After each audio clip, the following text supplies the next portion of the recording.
start the meeting.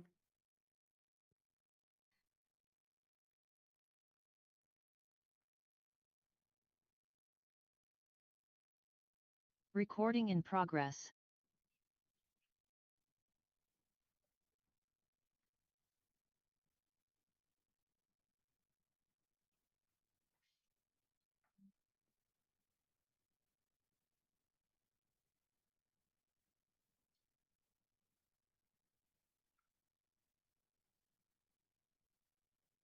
With Karen.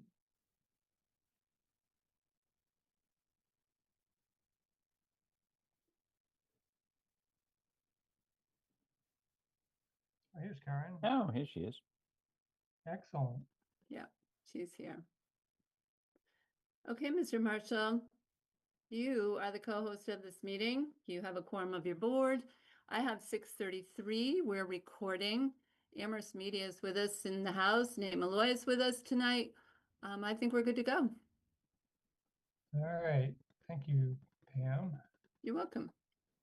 Welcome to the Amherst Planning Board meeting of June 18th, 2025. My name is Doug Marshall, and as chair of the Amherst Planning Board, I am calling this meeting to order at 6:31 p.m. This meeting is being recorded and is available live stream via Amherst Media. Minutes are being taken. Pursuant to Chapter 20 of the Acts of 2021, extended by Chapter 2 of the Acts of 2023, and further extended by Chapter 2 of the Acts of 2025, this planning board meeting will be conducted via remote means using the Zoom platform. The Zoom meeting link is available on the meeting agenda posted on the town website's calendar listing for this meeting. Or go to the planning board webpage and click on the most recent agenda, where the Zoom link is listed at the top of the page. No in-person attendance of the public is permitted. However, every effort will be made to ensure the public can access the meeting in real time via technological means. In the event public access is disrupted for reasons of economic hardship, or despite best efforts, we will post an audio or video recording, transcript, or other comprehensive record of proceedings as soon as possible after the meeting on the town's website. Board members, I will take a roll call. When I call your name, unmute yourself, answer affirmatively, and return to mute. Bruce Colvin. I'm here. Fred Hartwell. I am here. Jesse Major. Present. I, Doug Marshall, am present. Johanna Newman. Present. And Karen Winter. Present. Thank you all. Board members, if technical issues arise and the discussion needs to pause, it will be noted in the minutes. Please use the raise hand function to ask a question or make a comment, and I will call on you to speak. After speaking, remember to remute yourself. To the general public comment item is reserved for public comment regarding items not appearing later on tonight's agenda. Please be aware the board will not respond to comments during general public comment period. Public comment may also be heard at other times during the meeting when deemed appropriate by the planning board chair. Please indicate you wish to make a comment by clicking the raise hand button when public comment is solicited. If you have joined the Zoom meeting using a telephone, please indicate you wish to make a comment by pressing *9 on your phone. When called on, please identify yourself by stating your full name and address and put yourself back into mute when finished speaking. Residents can typically express their views for up to 3 minutes or at the discretion of the planning board chair. If a speaker does not comply with these guidelines or exceeds their allotted time, their participation may be disconnected from the meeting. All right, I have 6:34 and we'll start off with our review and approval of minutes. We had the April 2nd minutes from this year drafts in our packet for preparation for the meeting. Does anyone have any comments on the minutes as drafted by our hardworking staff? No comments. Okay. Johanna. My comment is that I think the minutes look thorough and complete, and I didn't see any errors. And unless anyone objects, I'd move to approve the minutes. All right. We have a motion on the table. Bruce. Second. All right. Thank you. Any further comments from board members? All right, well, we'll just do the usual roll call, starting off with you, Bruce Aye. and Fred Aye. and Jesse Aye. and Johanna, Aye. Karen, Aye. and I'm an aye as well. That's 6 in favor, no abstentions, no absences. Great, the motion passes. All right, so we'll go on to public comment period. And let's see if we have who our attendees are. All right, so members of the public, this is the time to raise your virtual hand to let me know if you want to make a comment about something, about a topic that does not appear later in our agenda. This is also the time that I usually read the names of the public that I can see. So I will do that now. We have 5 attendees: Janet Keller, Christine Brestrup, the initials JW, Ken Rosenthal, and Maria Kopicki. All right, Janet Keller has raised her hand. Why don't we bring her over? Hello, Janet. If you can unmute yourself, give us your name and remind us of your street address, and you have 3 minutes. Yeah, but I want to speak to something that's on the agenda later, so. Oh, okay. thank you. So we'll wait for that to come Yep. at a later point in the meeting. Okay. Thank you. Does anyone else in the public want to make a comment at this point?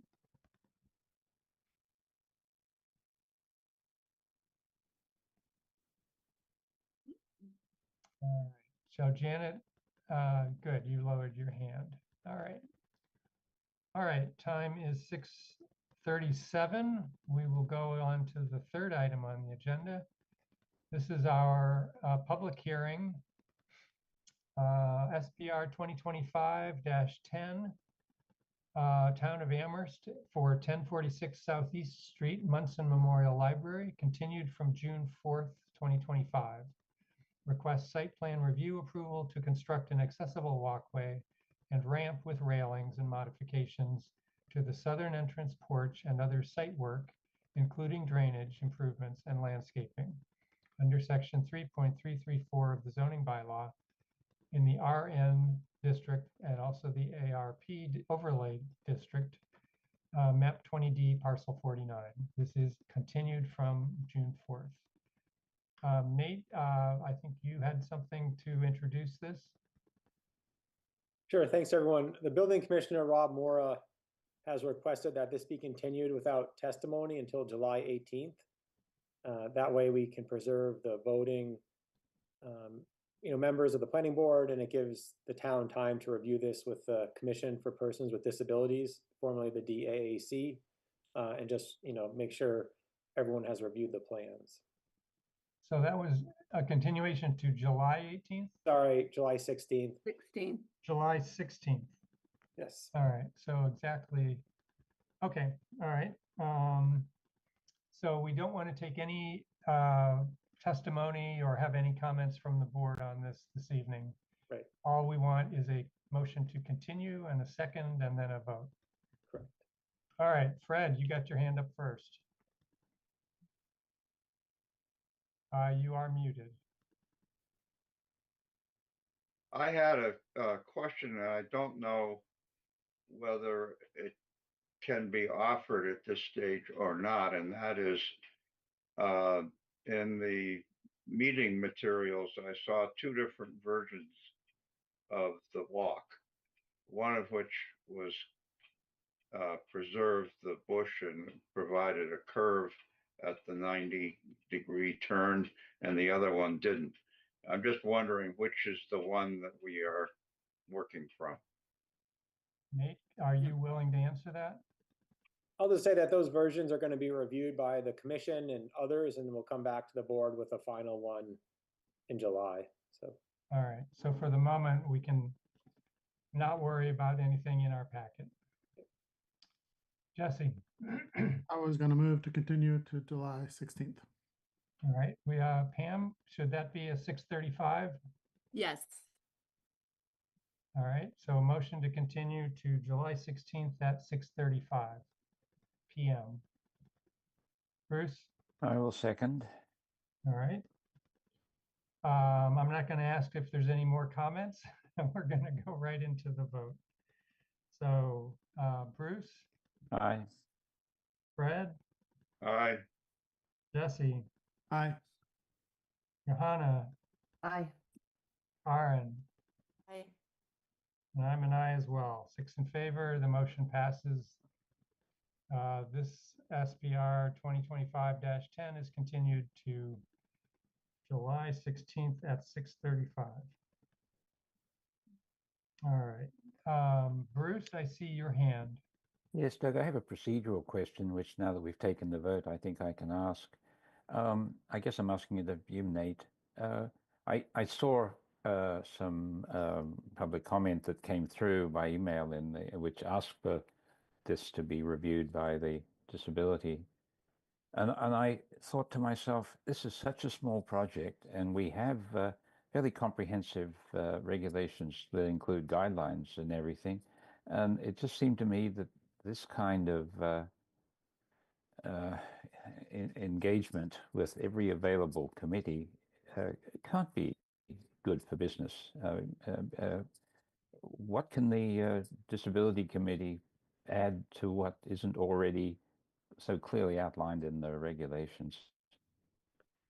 Yeah, I think, members, some of the members are disabled, use an assistive device or have, say, vision impairment. And so they offer a different perspective. It may be, whether it's, having a different material at a corner or, whatever, maybe some different lighting. It's really, the design meets code now, right? But sometimes that's the minimum. Are there other ideas or improvements that may be suggested? So it's not, yeah, I mean, this project has a few stops. I think some of it was we were rushing for the grant. And, if we had, done this, if we had, started a month earlier, everything would have been worked out in sequence. So I think it's just kind of the function of getting a late start on this, that everything caught up with us. So. All right.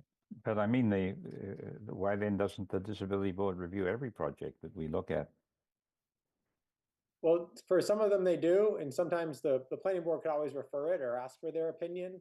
And so they're included in the transmittals when we have site plan review. So their staff liaison does view, does receive something. And so if it piques their interest or they think it might be worthwhile, they have the ability to look at it. Okay, thank you. All right. Gee, I was hoping that conversation would go another 2 minutes so that we could get to 6:45 and It's rare that you ask me to continue talking. yeah, Bruce, is there anything, I mean, regarding the policy of how we distribute project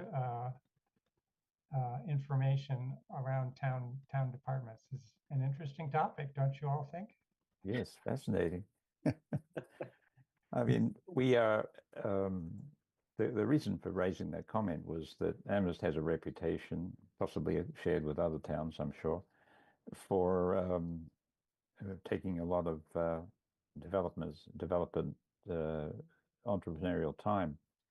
And this seemed just like an example of something that was a bit of an overreach.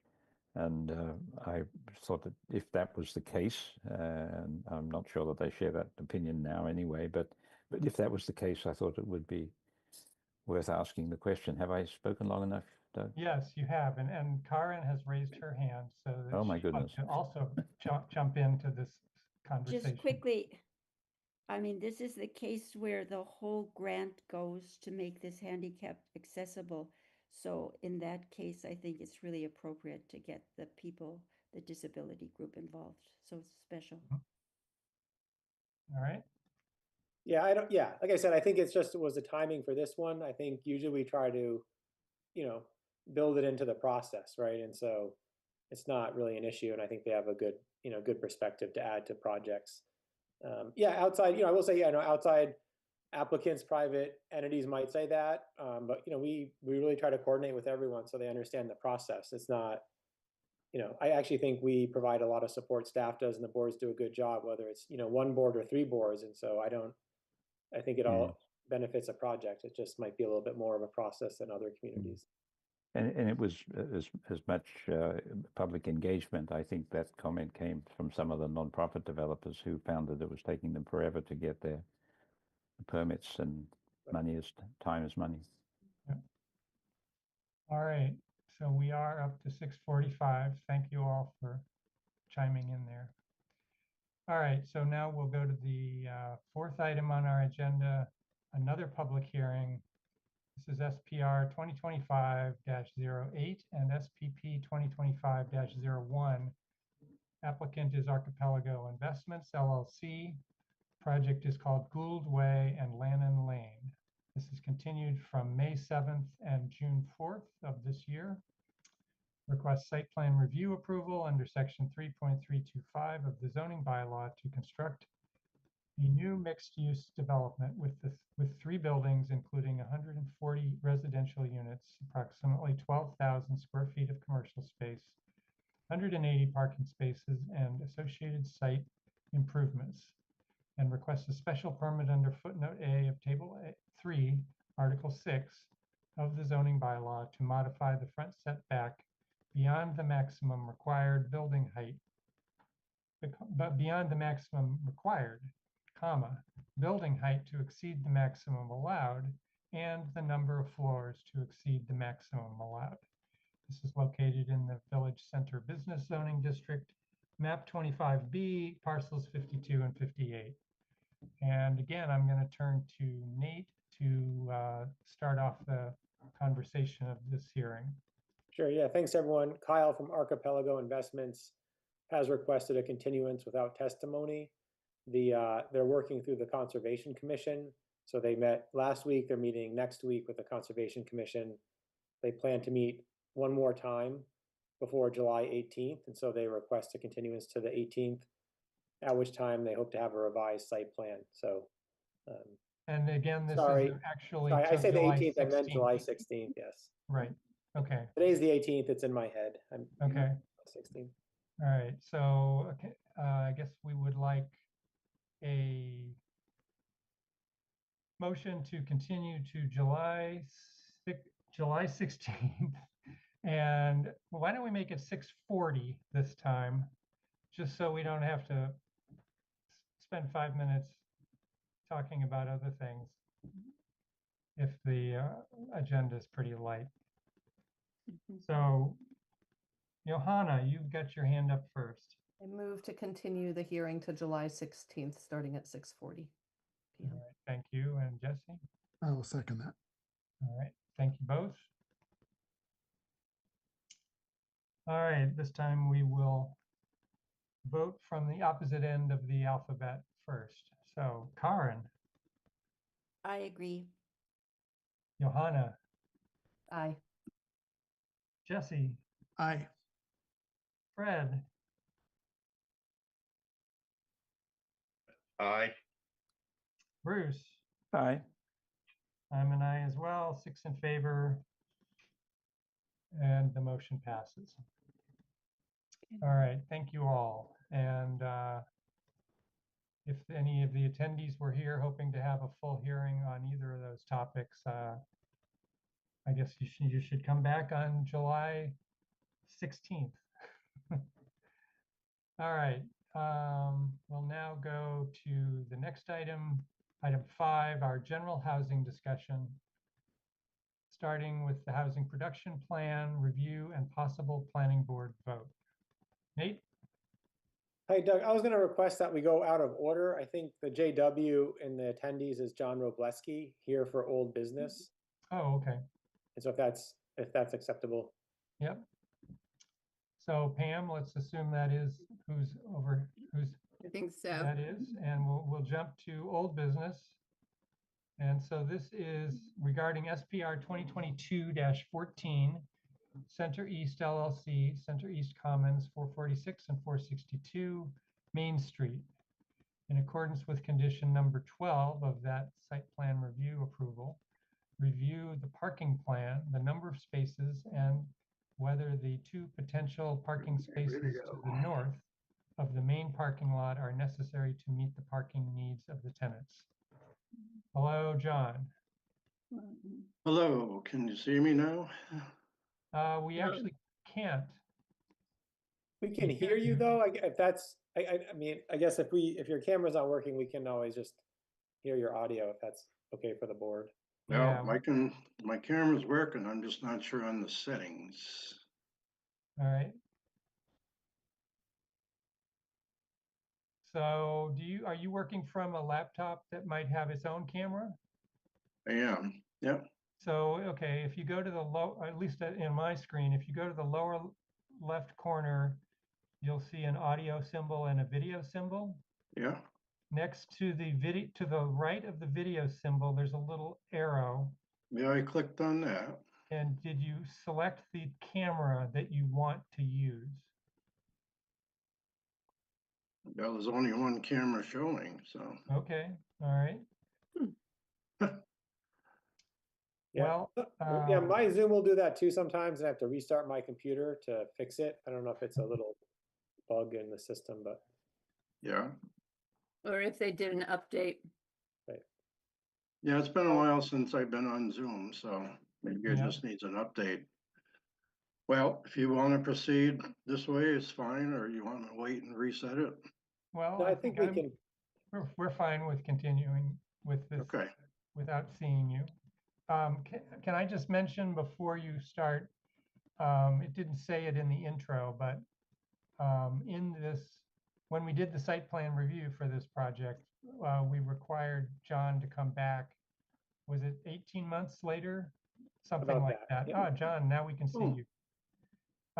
And report to the board how the parking was working, because there was concern about whether there were adequate parking spaces in the plan. So with that, John, what have you found out so far? well, it's pretty much like, I stated during the process that we were trying to attract like graduate students, international students, and a mix of professionals. And since the first building was done in 2021, that's all come to be. And then we did the second building that was done almost 2 years ago. So we got a good mix there, graduate students. We got a gal that grew up in Amherst and wanted to come back. She's retired.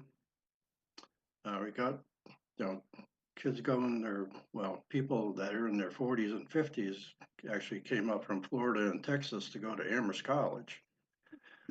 We got, I think, 2 units with undergrads, but they're there, to study. Haven't had any issues. I've been keeping track of the parking, middle of the night, even when I'm away, I can go on the security cameras, see the empty spaces and so forth. Management company has been doing a good job providing who lives there, do they have a car or not? So I believe right now we have 37 cars listed to the tenants. And that's about what we see on the cameras all the time. So there's really 8 or 9 empty spots all the time. So we haven't had any issues, and I think I sent some of the video shots from the security system that Pam, maybe you can put up there if somebody has questions, but different times of the day, I tried to get it, like after spring break, when the kids are back, the first week of May, the end of April, when they're supposed to be studying. So I think overall, it's been working out pretty well, and we don't see the need, for adding those additional spaces, and would ask that the board waive that for the future. All right.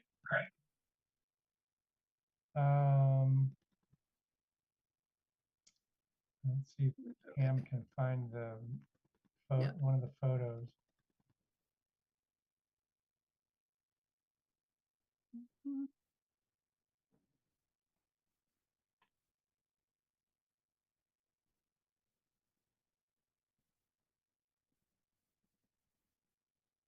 Yeah, there's the plan. That's not what we want. I think it's in this email, maybe. Yeah, they were in an email. Yeah. The first one was May 14th, the last one was June 1st, after Nate requested some, like 7 AM and 7 PM. Yeah, so here, that top photo you can see was the 24th of April at 4 o'clock in the morning. So there's 3 empty spaces on that top shot. Mhm. Then if you go down, you can see the other empty spaces, and again, that's at 4 AM. Okay. So this actually, that shot there is adjacent to where the 2 spaces would be added. So if you're looking at that picture, it would be to the right. Mhm.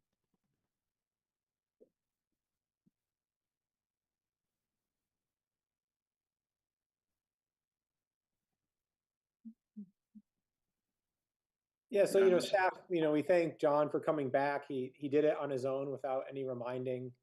And, you know, we haven't heard any issues with parking around here. So, you know, if, you know, for instance, if there was something, you know, I'm sure we would have heard about it by now from the police or residents, neighbors, and we haven't.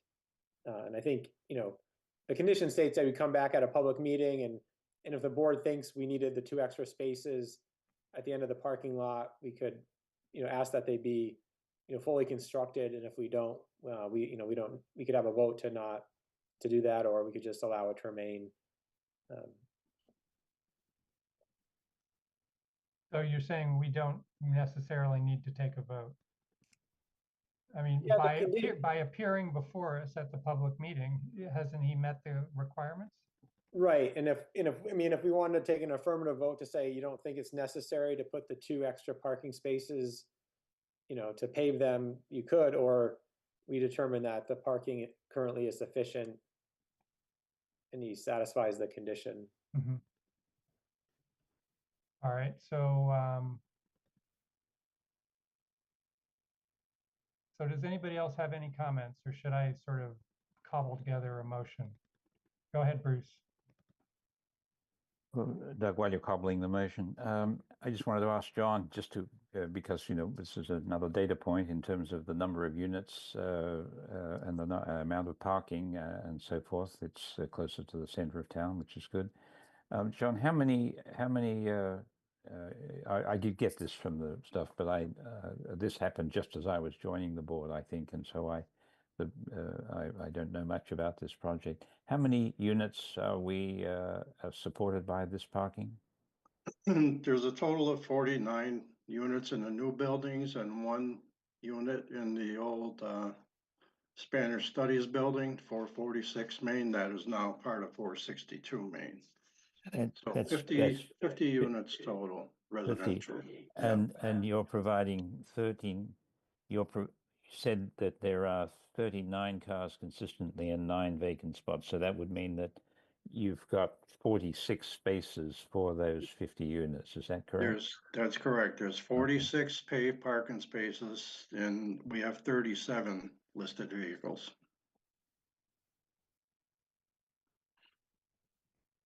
And that's been pretty consistent over the last couple of years. In the year prior to that, when only the first building was occupied, it was still at about that same ratio. All right, is that Okay. good for you, Bruce? Yes, I think so. Oh, I could ask, is this an average of two bedrooms per unit? No, we got a mix of studios, 1 bedrooms and 2 bedrooms, and the unit in the existing house on the corner of Gray Street, the old house, is a 3-bedroom unit. Okay, so the average is closer to 1 than 2 bedrooms. Correct, yes. Okay, thank you. All right. Jesse, you had your hand up. I guess you're no longer want to speak. Bruce read my mind. Mhm. Okay. All right, so let's see, the motion would be something like I move that the board accept the site plan as approved previously, that the board agree that no additional parking spaces are required and that Mr. Robleski has fulfilled the condition, I think it was, what was it, condition number 12 of the site plan review. Oh, How's that sound? Sounded great. Mhm. He has experience. All so right, moved. so moved. So Bruce, you made the motion? Did I hear Yeah, I you? think so.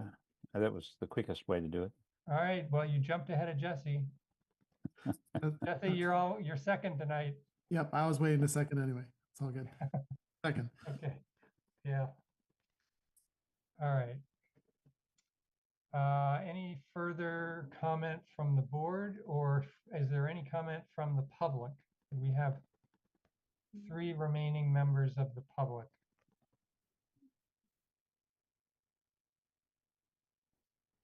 Okay, I'm not seeing any hands raised from the public, so we'll go ahead.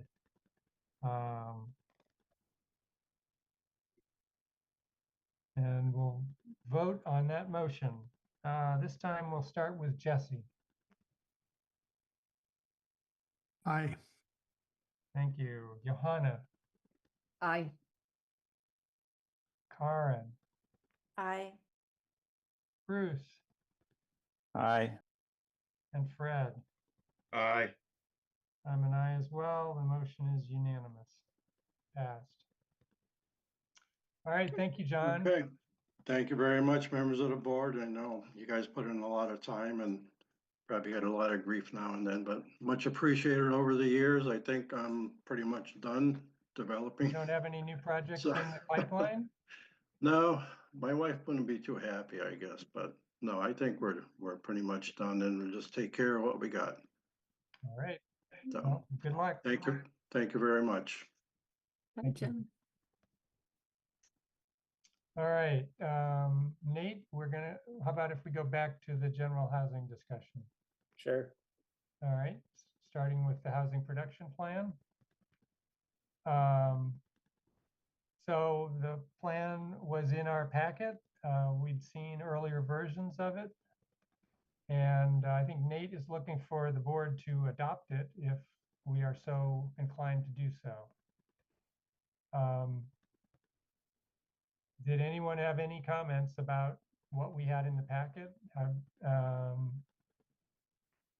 Anybody have any objection to us moving ahead to a vote?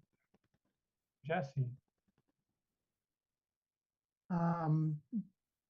What do I want to ask? So I had a little trouble. I didn't have a ton of time to look at the latest version. And that's on me. But maybe Nate, you have a sense of if there were changes made in response to comments that were submitted, both by us and others. Because I do feel like there were some significant things missing. Yeah, I could actually provide a red line version. There were a lot of changes. So, they added an executive summary, kind of they reformatted the strategies. And, staff met with them a few times to discuss some of the comments. I think, there were a number of comments about the data points, like how many students live in Amherst and how many off campus live elsewhere and certain things. And, Tony Maroulis actually provided some more feedback on that. And they updated that and they added some qualifiers. I think what's really hard is, UMass has been only in the last 2 years really has been keeping track of some of the data.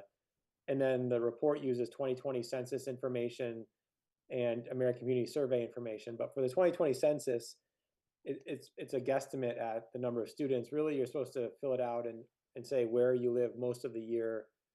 I think given that year, and probably most times actually, families and students aren't clear on how or where they should put their residency for the students. And so, I know some comments were really digging down into the numbers, and I think we've changed it and we've just qualified it. Because it's really hard to say for sure what's one or the other. I think what we wanted to emphasize was really what are the needs and what do they see, and so they changed kind of the range of the community housing target, and kind of supported that a little bit better. And so they did incorporate a number of changes, kind of fine tune the language a little bit in some spots, around the SHI and other things. So I feel like it's a, as a housing production plan, the emphasis on affordable housing, it mentions other strategies.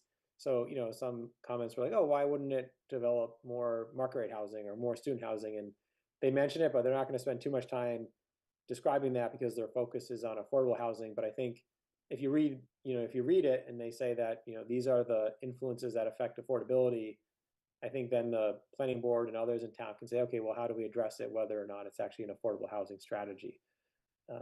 So, my thought would be if this moves forward, in the next few months, the Housing Trust and Planning Board can meet, maybe even the CRC at some point and say, okay, what do we take from this in the next year or two? Like, what are some good strategies we'd want to work on? Just see where we could split up the pie and what makes sense. And, for instance, they mentioned, right, densifying housing in different zoning districts. And Doug, you asked last time, and they don't tell us what number is right or what housing type or style. And so that's something we could look at. So, it could be that we'd say, well, we like the idea of cottage style housing.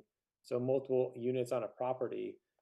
That's, and is it, is there some different component to the design standards there, or age restrictions or affordability or something to do with, whatever, ownership. And so, I think those are things to explore. So yeah, they did. I mean, like I said, we met a few times because they really wanted to say, well, do we address every comment or not? And so they, we said where we thought they could, qualify some of their numbers or their responses, and they did that. Do you need to vote soon from us, or would you be willing to give us a red line version and we vote on this next time or something? We could vote on it next time. The consultant's contract is nearing the end. There's not, we're not pressed for time on this. Some communities try to rush to get this in, say to, stead off a 40B or something, but we're fine. After the planning board would vote, this would go to town council as well, and they would look at it. And then if there was a positive vote there, then the town manager would send a cover letter to the state, and then the state would review it to see that it meets the guidelines laid out in housing, in their rules and regs, the state rules and regs. And they would essentially approve the plan to form, that it says everything it needs to. And then if we ever meet any of the production goals, which say is like 51 affordable units a year, then we get our plan certified. But I right now I'd say it could be approved easily by the state. If it gets certified or not, I mean, maybe not, maybe it doesn't, but that's fine, right? I think the idea is just to have some framework in place for the next few years. All right, Jesse. Thanks. Some follow-up questions. Thank you, Nate. That was very helpful.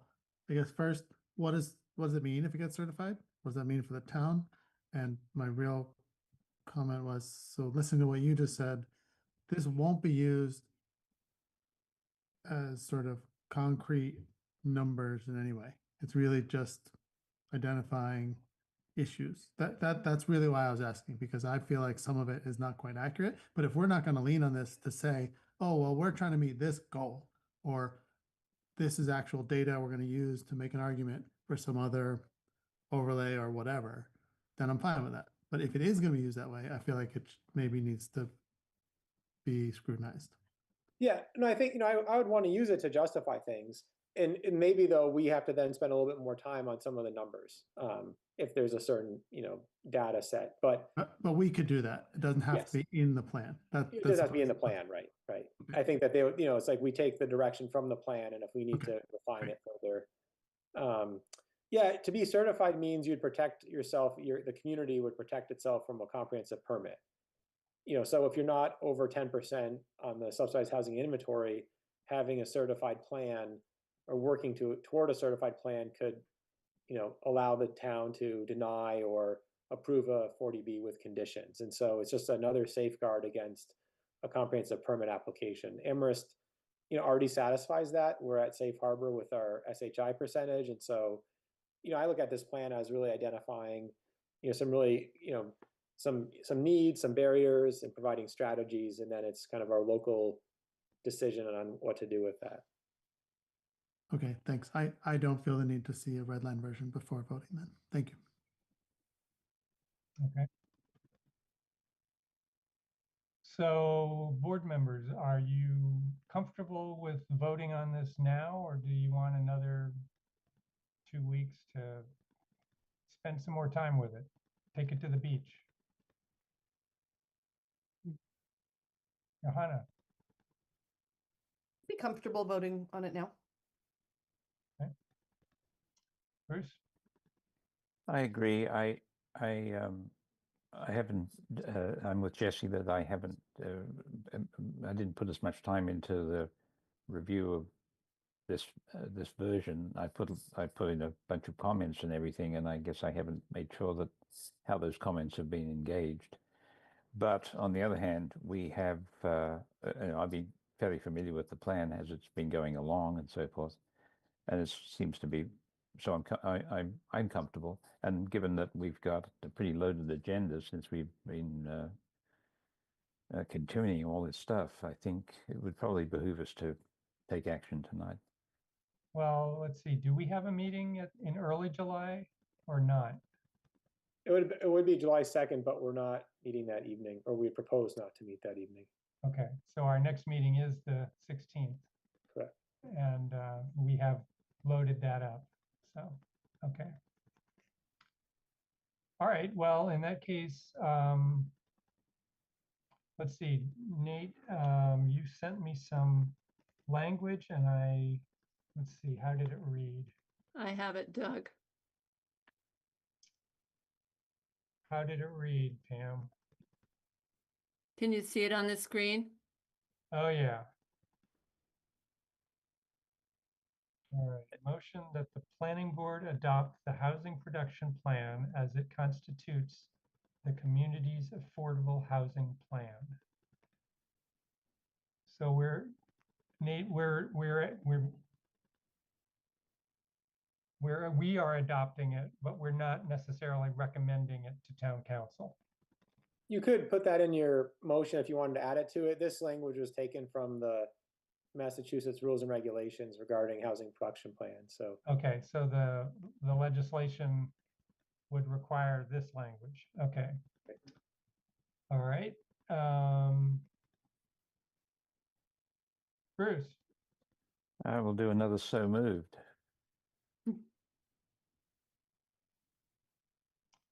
well, I wasn't done cobbling.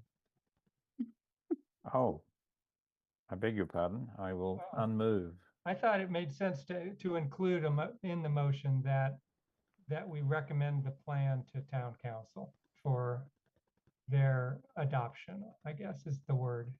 yeah, I mean, if we wanted to put that at the end, I think that would make. Yeah, I'd like to do that. I have no objection. All right, friendly amendment. Great. Fred, you still have your hand up. Johanna dropped hers. Yes, yes, I do. I'm having a little trouble with the sentence, the structure. Motion that the planning board adopt the housing production plan and agrees that it or something. I'm having a problem with the word as. Is that, I'm taking that what it means is we adopt the housing production plan and we agree that it constitutes. Is that what we're agreeing? Well, I guess what we could say would be a motion that the planning board adopt the housing production plan from whatever consultant dated whatever date as the community's affordable housing plan. Period. Okay, I could live with that also. Right, Okay. right. Nate, who are the consultants? Barrett Consulting Group. Okay, I'm just going to put some language on here. Yeah, from Barrett Consulting. And does it have a date? I guess I know that it does. It's a draft dated June 2025. Yeah. There's actually a Barrett Planning Group. Sorry, my. Barrett Planning Group, LLC.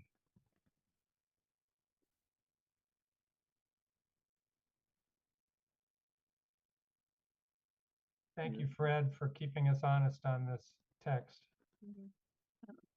See, June So 25. so let's take out it constitutes.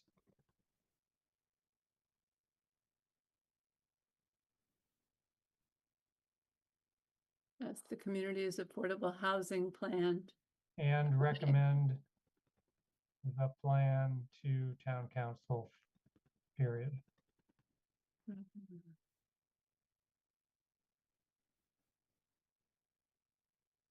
to town count. Yeah, okay.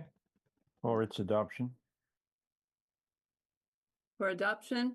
For approval? adoption, sure, for adoption. What's another 2 words in the universe? Well, I guess I'll accept that as a friendly amendment, even though it's more like a friendly redraft, but that's fine. And there's an and before recommend, I believe. Yeah, you are right. Thank you. And recommends, I think. The board is recommends, yeah. I'm still good. Okay, BC 1.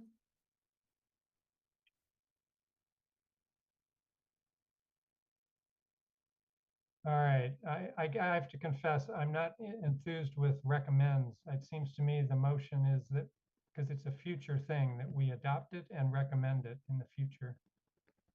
Mhm. I think they ought to be,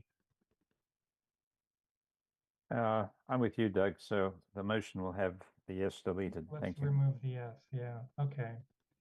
Johanna, Second the motion as drafted. all right. Anybody, any other comments?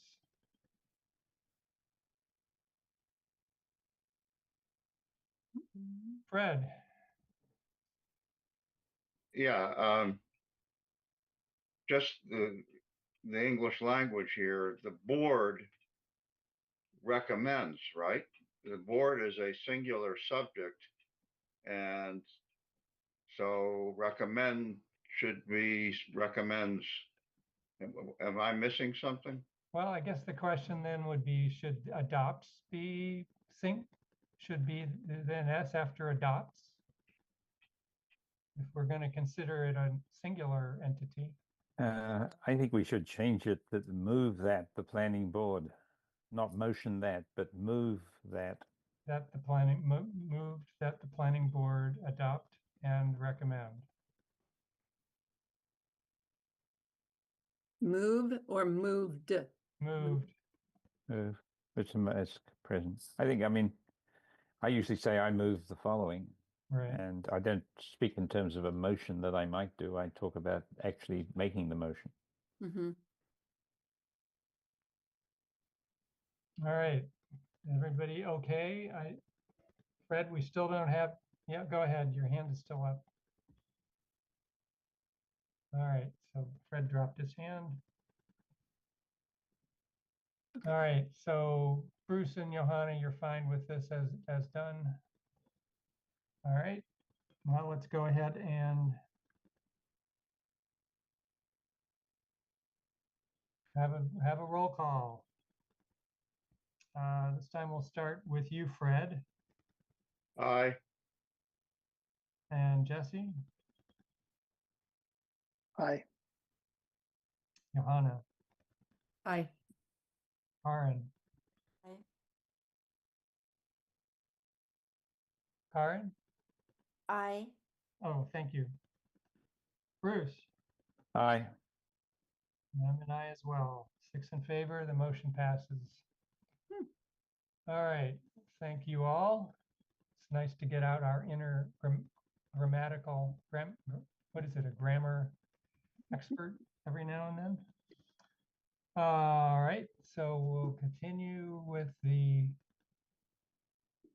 was a second item under housing.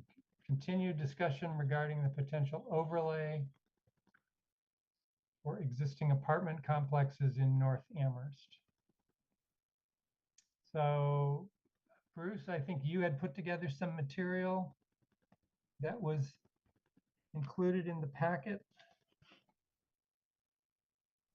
Yes, I did. But basically, mindful of that town staff is short manpower at the moment, and that there's a certain piece of work that I thought that I could actually do because I have the hardware, I have the equipment to do it, this particular piece of software and so forth. So I offered to do a density, what I guess I came to call a density study, which was getting helping us as a board get a feeling for what a certain density would look like. And so I I prepared that document that I forwarded to you, Nate, and I think probably I sent it to you too, Doug. Yeah, and I think Nate distributed it to the board Yeah, so everybody's Either- seen it. today or yesterday. So, um, Pam, is that something you could bring up, the diagram that Mm. had the sort of the building layout on the site with the different colors? Mhm. Yeah. Mhm.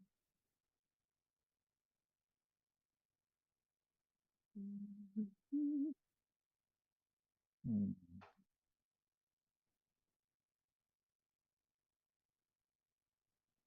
I am looking for my thing.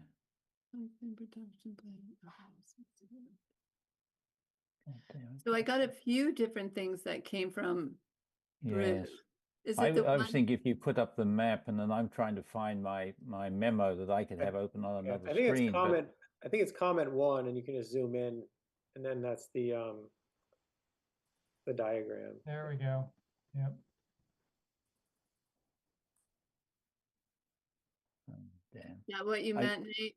And Yes. Nate, anytime if you feel more comfortable controlling, go for it. Yeah. Well, I think that'll be okay. We can see. Um, so let me see. First of all, we've got the general overlay that Nate has prepared, which I think we've all agreed, which basically is bounded by Route 116 and North Pleasant Street, but excludes properties along North Pleasant Street, except I think for a couple, but mostly the historic houses are outside. But we've got Townhouse, Brandywine, Puffton, University Apartments, Presidential, those 5 in a row from north down to south.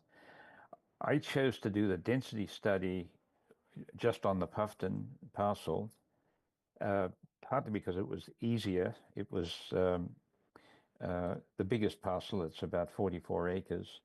The wetland delineation in that is a little easier to guess because the satellite maps and so forth showed the stream flows pretty clearly, and I could just put 100 feet out. It's a pretty generous buffer I gave, and also because it's an older parcel, and it's a single owner parcel. Some of the others are single owners as well, but not all. So before I started, then I spoke to John Salvin and also to, emailed Kyle Wilson. I wanted to get a sense of what a good footprint would be to work with. And so the footprint that I worked with, which was a 58 by 226 feet footprint, seemed to give a pretty good spread of 10 units from 1 bedrooms through to 4 bedrooms. So it's it's generously capable of a footprint that can take 10 units. And so then I basically conceived of some 3-unit blocks, some 5-unit blocks, and some 7-unit blocks going yellow, blue for the 5, and the western ones in brown are the 7-unit ones. You mean And 7 floors? 7 floors, sorry, 7 floors. And I figured that there might be a 50, we would only have half as many units on the first floor if these were mixed use and so forth. So I that's a variable that can be tinkered with. But if these were to be apartments, the unit count would be slightly higher because you might have 100% units on the first floor and not 50. So they're each of these blocks is losing 5 units on the first floor. I thought we needed to show what surface parking could be here. I wasn't imagining that there would be any parking structure. So surface parking is satisfied by surface parking, and I think it's about with 1.4 units. You can't really scroll down. I can't remember, but It's it's certainly by John Rudlowski's data that he's given us a moment ago. It's a generous allocation of parking for the kind of use that we're anticipating. And the buildings are spaced 80 feet apart, which is also pretty generous. So all of this then adds up to, and if you can scroll down, just so that I can see the numbers.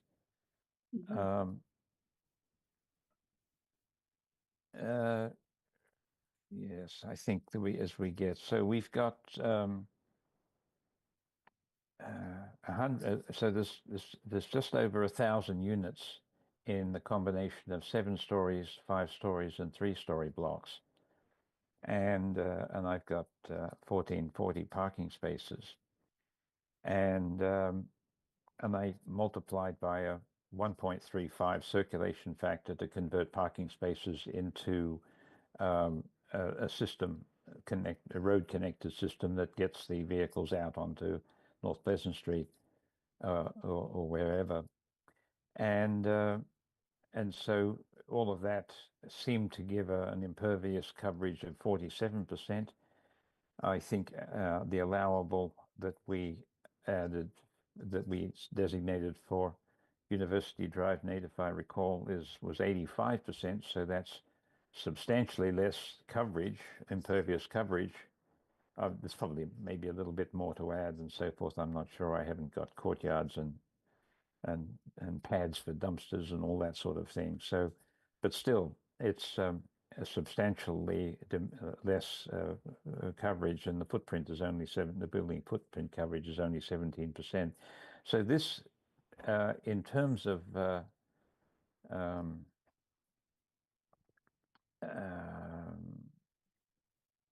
maximizing the unit count is perhaps in some respects a little conservative, but it's still the current units are, I think, 370 something. So it's about 3 times 1,030 units is about 3 times the current density, and it would seem possible. I didn't do other studies, but I could fairly easily, if the board would like me to. We could I could generate one with a 4-fold density increase over the current 376, which I asked Nate, and I don't remember if I got an answer, but I'll just say we are assuming that the current unit count is the current maximum developable, the maximum development potential for the site. That may or may not be true, but that's what I've been assuming. So that's what the density study shows. That it seems to tell me that we can easily and reasonably get a 3 or 4-fold increase in density.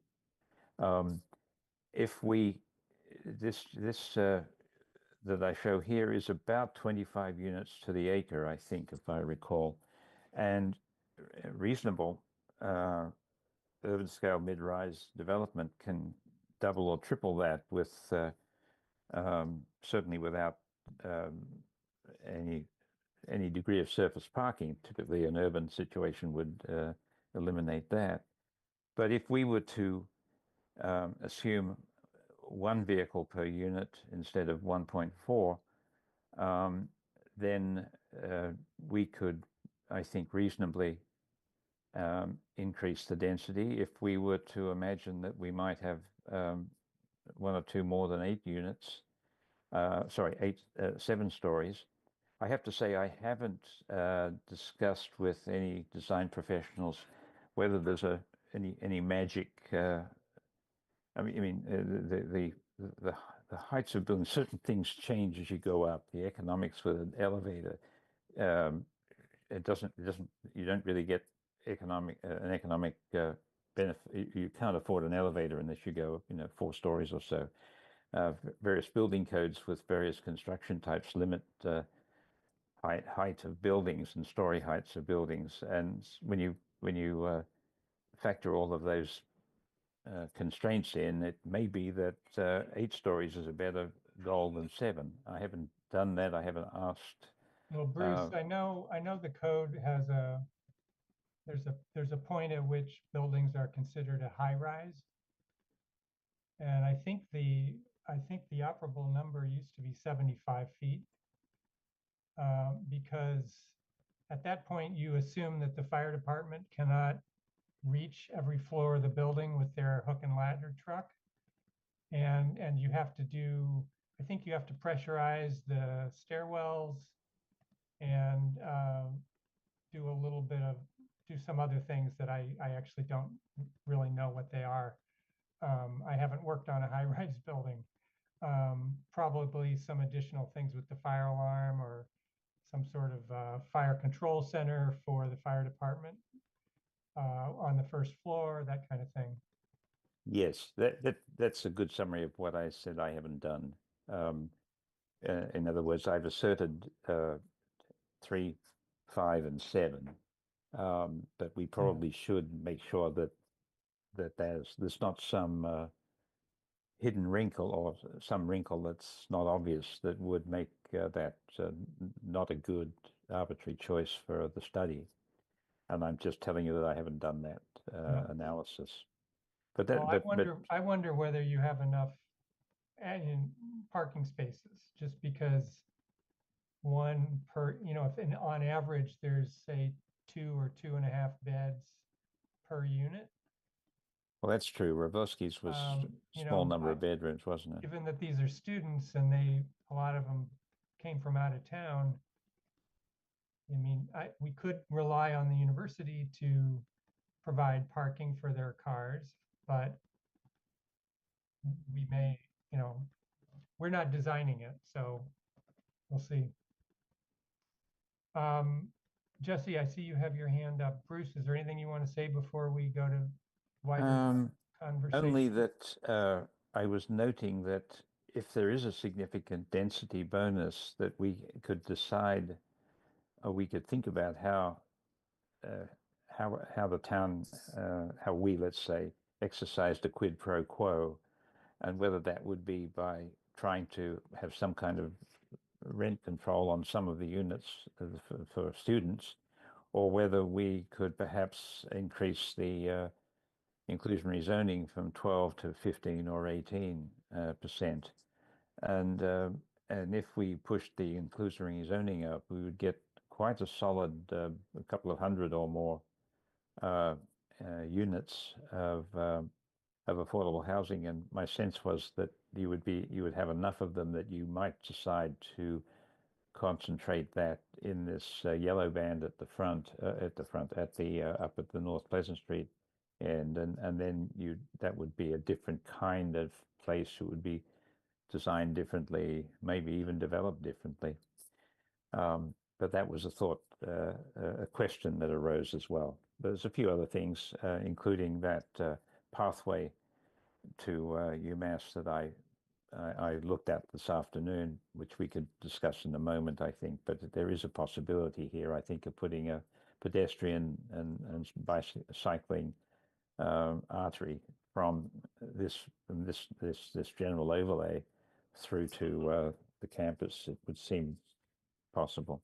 Mm-hmm. Okay. I think I'm done for now. All right, Jesse. Thanks. Mostly just wanted to thank Bruce. It's really helpful to think about. And I guess I wanted one of you who knows way more than I do about these things to tell me, educate me a little on parking. So when I look at this layout, I know this isn't like a design layout, but it's still a whole lot of parking lot, right? And really what I'm wondering about is, and it might just be the city kid in me, is there not ever parking underneath a building like that, 7-story building or 5-story building? Is it just not worth the money because it's so cheap to make a parking lot versus the constructed space you're doing? And because we're, in theory, in my mind, we're starting from scratch, we can sort of ask for whatever we want here and see what happens. I'm just wondering if that could be part of consideration, or like no Well, development ever do underground that for some reason. parking and structured parking of any sort actually is significantly more expensive than surface parking. This But if you're area building, is if pretty that's included, wet. sorry, if that includes if you're building from scratch, if you're building a brand new 7-story building, I mean, clearly that would be more expensive space, but is there some other barrier to it? It's just money, right? I think it's predominantly money. Okay. Yeah, so I'll just jump in too. I think maybe also if there's higher groundwater here, Yeah. if you go down, then you have to, manage that within the building. And so another developer in another part of town looked at maybe actually putting parking, I don't want to say totally subterranean, but the high groundwater made it really expensive and they backed off. So they were thinking about putting like 30, 40 spots Sure. under the building. Yeah, I think, yeah, this is great, Bruce. And, so I sent something out, but I really kind of took this line where the yellow is and said, okay, well, it really depends on how the overlay would be written. But I said, essentially like 300 feet, 400 feet off North Pleasant, 300 feet off Meadow. In that area, it's 3 stories and behind it is 6. So there was no 5 to 7. When we did U-Drive overlay, we kept it under that high rise threshold because I was told, people didn't want to cross it, right? That 70 feet or 72 feet, whatever it is, they would, they would get inches below it, but not over it, just because of the expense. And so I feel like if we went there, we'd have to then expect that they wouldn't be like, go to the 7th story. They'd want to have 3 stories above that because of the cost of everything to justify those expenses. And so I feel like we could verify that, but it might be that like 6 stories is a threshold, and then when you hit that high rise construction costs, no one is going to do just 7, right? They'd probably want to do many more to recoup all those costs, but I wouldn't know for sure. Yes, I think if it's 75 feet, it would be possible to design 7 stories in that, but you might have to, Right. whatever. I think that'd be tight. All right. Would be tight. 2 follow-up comments. Okay, Doug? Yes, Jesse. One on the height is, why are we deciding that? Why don't we let the developers decide that? And 2, about the parking, coming back to something you said, Doug, since it is the best proximity to UMass, it's almost closer than some of the housing UMass offers to the center of campus. So I don't feel the need to have a lot of parking here, frankly. I think in the spirit of trying to not have cars, I think it'll be fine to not have 1.4 or 1.6, whatever. I don't think that's a barrier. Now, developers might feel differently, but again, why not go for what we think is the best for the town? Jesse, you've reminded me, or maybe I just don't know. Is this an overlay that is for exclusively students, or is this for market rate housing with whoever wants to live there? So I mean, I don't know that it's resolved. I think the conversation we had at subcommittee when you were there, Doug, was that we should not be transparent that the main goal is for dense student housing, but not exclusively. I mean, it's again, I thought we So landed on it can be whoever, but that would probably be the predominant client. Then, yeah, I guess if I were the developer and it's not exclusive to students, I might want to have at least some parking spaces for other people. Sure. I'm not saying no parking, but I don't know that we need. Well, we could set a really low minimum. Right, and let them decide. And let them decide what the market, how they should respond. Yes. Just like the height, we could set a 8-story height and let them decide whether they want to go there. Correct. I agree. Yeah, I was going to say that, right now, we had said apartments and maybe mixed-use buildings would be allowed in the overlay, and a new definition for apartments. If we say it's student housing, inclusionary zoning may or may not apply. So I'd want to be careful on what we say there. And if we're not worried about owner or, occupancy, type of occupant, if it's mostly students, then it could just be an apartment building. the question becomes, okay, what if UMass, say, wanted to rent a building or two here, all of the units? Is it still an apartment building, or is it, a social dormitory, and it changes that, or are we not? We had talked about that a little bit. I think, we would want to make sure we clarify that. And then, in Bruce's example, that's 124 affordable units at 12% at 1,000, with a little over 1,000 units, and so it's a fair number of affordable units. I think that the idea of having them clustered is fine. So you have to change that a little bit. I think I like how Bruce took one property at a time. I think it'd be really hard to say, let's do this all at once, even though, it'd be great to have a master plan for this whole overlay. What we discussed too is, what I'd mentioned was how, what are the kind of parameters we put on this, and what's the flexibility for a developer? Do we have, so I took the U-Drive overlay and started modifying that a little bit. But, how many design standards or open space standards do we have? Do we have some open space percentage in terms of number of units or something? I didn't do that, but, how do we ensure that there's actually some open space? We say that has to be usable open space, but do we have some metric?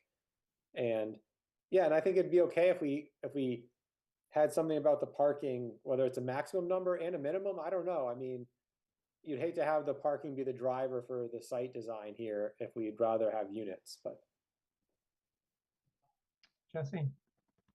I think if we did, I'm all for an open space requirement. And I think if we put a low minimum parking and what we want for open space requirement, that in itself could limit the parking to some degree.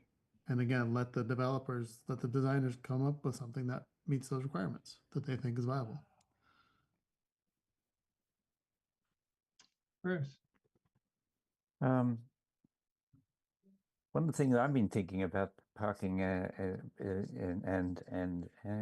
UMass, insofar as Jesse and we've agreed that we shouldn't be shy about representing that this could be a very good place for a substantial amount of student-focused housing.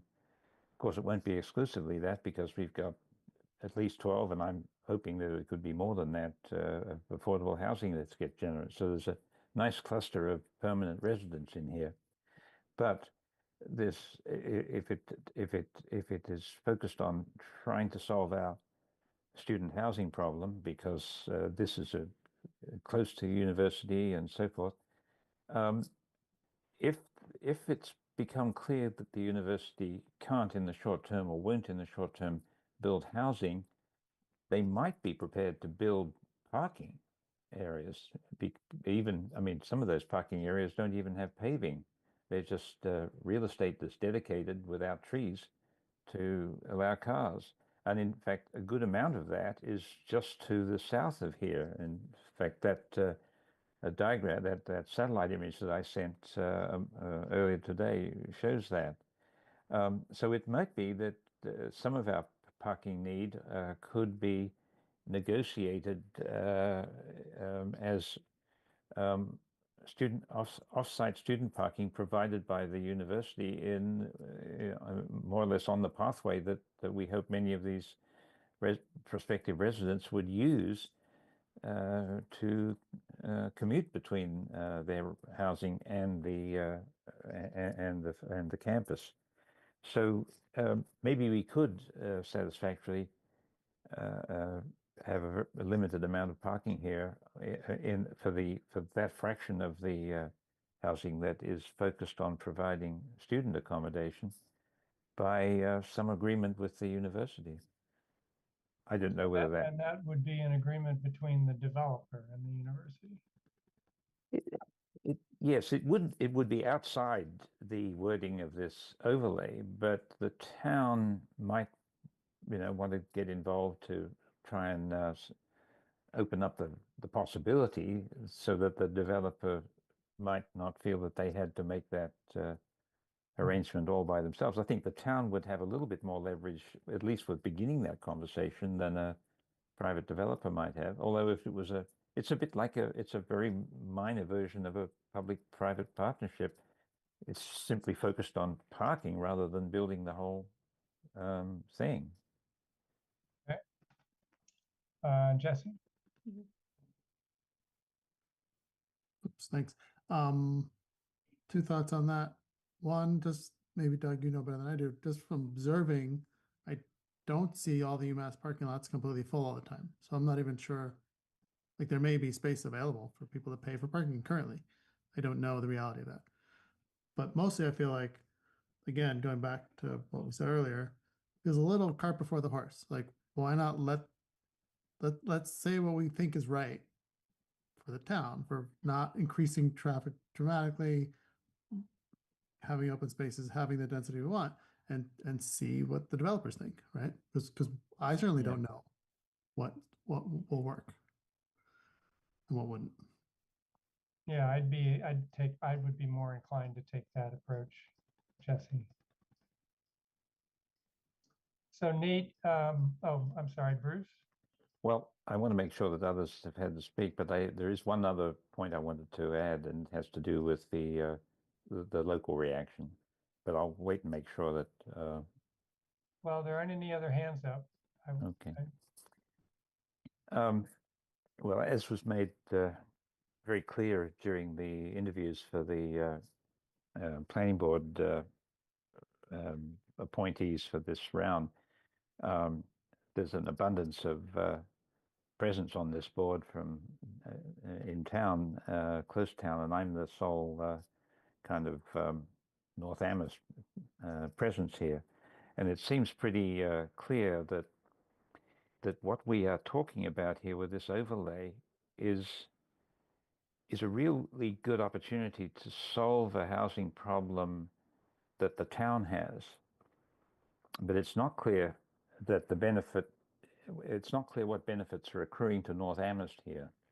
In fact, the conversation will probably devolve to how can we minimize the adverse impacts on the local community while we grab hold of what might be a really important opportunity for the town as a whole, and to, in a sense, to take the pressure off the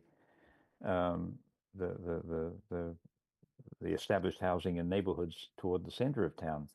So that's something that's become abundantly, or is beginning to become abundantly clear to me as I talk to my neighbors, including Councillor Kathy Shane.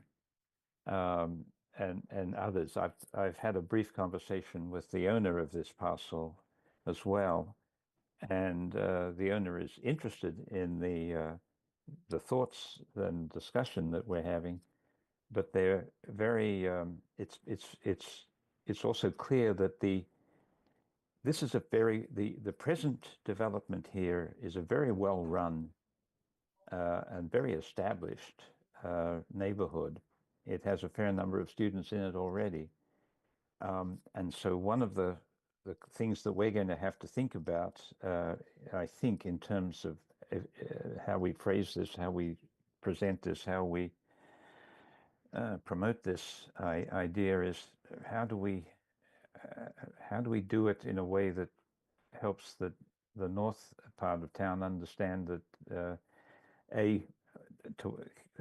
can we persuade them to contribute to solving a townwide problem in a way that doesn't necessarily give the immediate neighborhood a lot of advantages.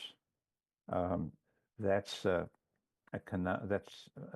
don't quite know how we should approach that just yet, but certainly minimizing the traffic impacts would seem to be potentially one of the very large issues that will be forthcoming. I mean, there are wetlands considerations, but we've got plenty of room to get back behind them, I think. And there are this traffic concern that the local community will have, I think, could be very favorably addressed by having a really serious arterial, pedestrian, and bikeway. I mean, two separate parallel nicely landscaped, probably well lit connection, and that might take some funds that would perhaps be contributed to by the developer in return for the density bonuses that are being extracted. But at the outset, we have an owner who's very satisfied with what they have and believe that they are doing a very good job, and with cause, a very good job managing the property, and they are not at all sure of how they might, or how someone might, whether it's them or someone they might pass it on to, would be able to manage a site with 3 or 4 times as many people on it. All right. Jesse, I see your hand. I just want to let Janet Keller know I see her hand. And after you go, Jesse, we'll go to Janet. Great, thank you. Totally agree, Bruce. I think traffic mitigation is probably one of the bigger issues for the North Amherst residents. The other thing I've been thinking about is they're certainly, I mean, your neighborhood, all the neighborhoods surrounding are not immune to the same pressures as the other nearby neighborhoods in terms of the prices of single family houses and the potential for them to flip into rentals, right? So I think that's a winning argument as well. I'm sure you see it, I'm sure they see it. Houses becoming rentals, becoming poorly maintained, et cetera, et cetera. So, but yes, I completely agree. That's a really important piece of getting this in place. All right, thanks, Jesse. Pam, why don't we bring over Janet? She's been waiting a while to make her comment. Hi, Janet.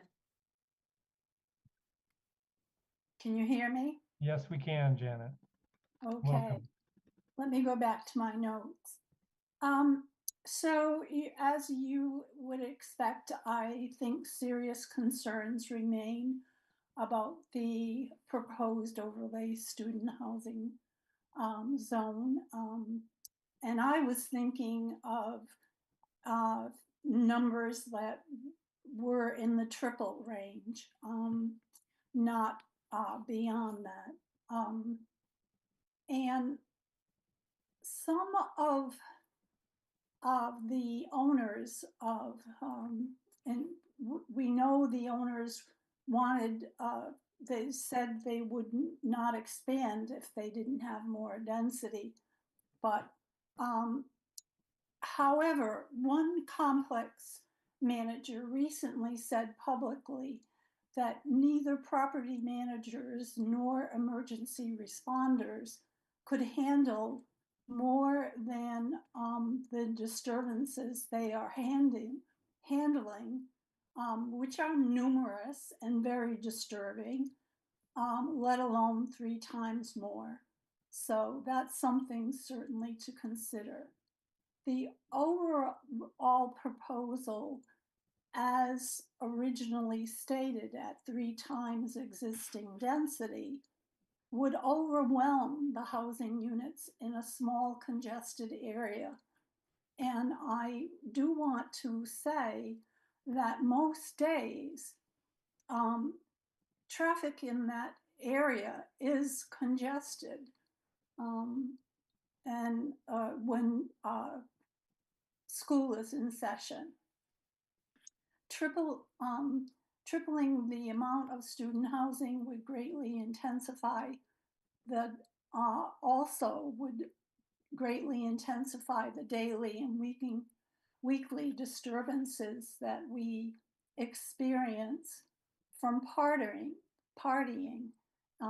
that trigger frequent calls for police and emergency services.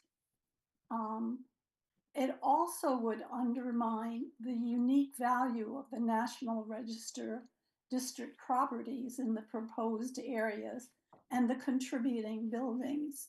Some of the buildings go back very far indeed. Hilda's property on Montague Road is early 1700s. These historic properties and adjacent contributing properties together with large protected farm and conservation area, make this a part of North Amherst, potentially a unique historic farming, housing, and conservation and recreation district. I hope you'll think very carefully about this. Thank you. And I see that you're doing a lot of work on it, and I appreciate that. Okay, thank you, Janet. So Nate, I'm going to ask you, since you're the closest to Rob Mora, you know, at what point would the police and fire and how much influence could they have in terms of whether we're overloading the area with students or something? You know, we do our site plan reviews, we do our special permits, and you generally, I think, distribute plans to other departments in town. Certainly we hear from the town engineer, but you know, if a proposal came in that met the zoning, but police and fire thought it was just way overdone, would they be able to have their voice heard in the conversation? And would that be grounds for us to reject a project? Yeah, I think it's a good question. The you know, when when I first proposed the overlay, Public Works said, "Wow, if we added that many units, you know, that's across the whole overlay, we'd have to upgrade the sewer main on North Pleasant Street. It's undersized. If say just Puffton were to be redeveloped as Bruce did it, maybe the existing, you know, water and sewer infrastructure could remain. You know, the whole site design is really interesting, right? You know, we want open space, but then are you creating gathering spaces for, you know, a lot of people? You know, I'm not sure what the right answer is. I think, you know, the police had been doing some kind of environmental design to, you know, reduce kind of those instances or create safer landscapes. And I think we, you know, if this starts to move forward a little bit more, we can, I think we should pull them in. When I first emailed them about this, they said, "Wow, that's a lot." And they just said we'd have to, you know, right, it could be an issue. They didn't say yes or no. They just said that could be a lot of, you know, if we took the whole overlay and said, okay, we're going to triple the density here and have X number more units. So yeah, I don't know. I mean, you know, when presidential expanded, there was disagreements about having, say, even a half-court basketball court and picnic tables. Police said, "Oh, it could be a, you know, spot where people congregate." Fire said, "Oh, depending on where it is, it could get in our way getting to a building." And people said, "Well, we'd like it as amenity space." And so I don't know if there's a way to make everyone happy, but I think it's a good, you know, good thing to look into. What's kind of the property management and emergency response capacity given that density? You know, the way Bruce did it, I mean, you know, I can envision two roads going in with, you know, roads going north-south to connect through parking or not. And essentially you've just created like a pretty, almost like an urban fabric neighborhood that's, you know, from the street is only 3 stories and it's quite a bit of distance before you get to taller buildings. And to me, it's like, well, that's where, you know, do those become subdivision roads, or do we say that they're internal driveways that have to meet standards for, you know, fire access? And so that would have to happen anyways. And is that okay then? So I don't, goes back to like, how flexible do we want it, or how much do we write in? In my notes, I'm like, okay, well, right, do we, you know, have something about police and fire in the zoning, but not, I'm not sure what that is exactly, like some kind of some pre-meetings or something, but yeah.